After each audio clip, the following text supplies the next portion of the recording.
ұбт тестінде да магистратура тестінде да кездесетін есептерді жалғастырамыз. Үшеуі бір түзудің бойында жатпайтын 5 нүкте арқылы неше кесінді жүргізуге болады. Бізде 5 нүкте берілген және олардың үшеуі бір түзудің бойында жатпайды. Демек, бұлай бейберекет орналасқан. 1, 2, мысалы, мына жерде үшінші, мына жерде төртінші, мына жерде бесіншісі. Сонда үшеуі бір түзудің бойында жатпайды. Мысалы, мына екеуі бір түзудің бойында жатса, үшінші ондай нүкте жоқ.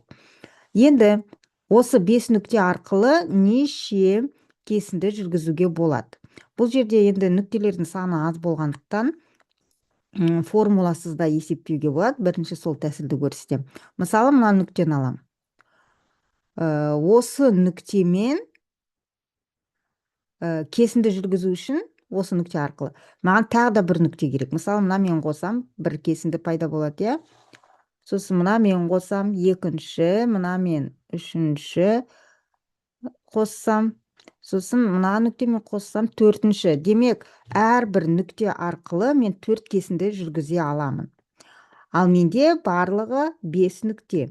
5 көбейту 4 тең болады 20 деп осындай жауап белгілеп қоймаймыз. Неге? Себебі мен қазір басқа бір нүктені алатын болсам, мысалы, екінші нүктені алайын, мына нүктені.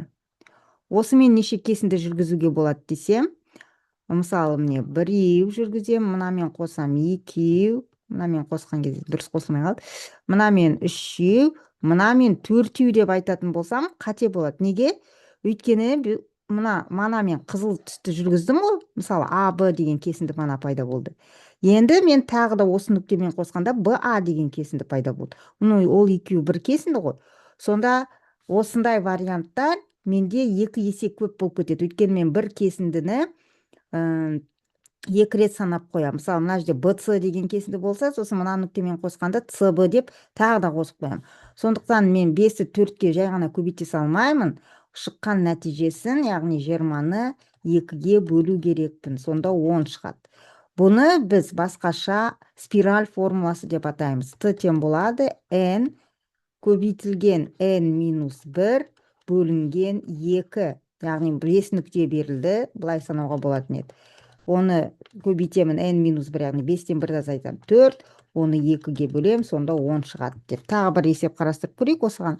7 адам бір-бірімен қол алысып амандасты, барлығы неше қол алысу болды. Мысалы, 7 адам әр қайсысы 6 адаммен амандасады.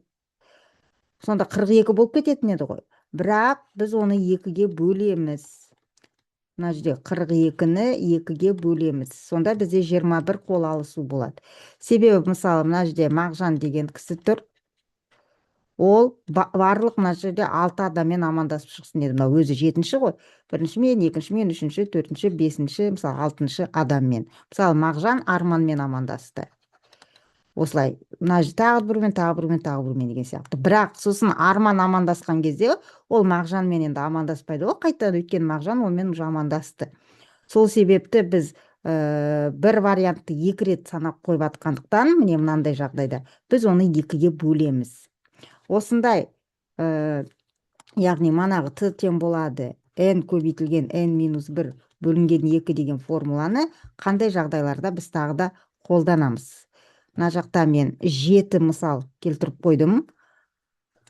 Қай кезде, қандай есептерде қолданылатын.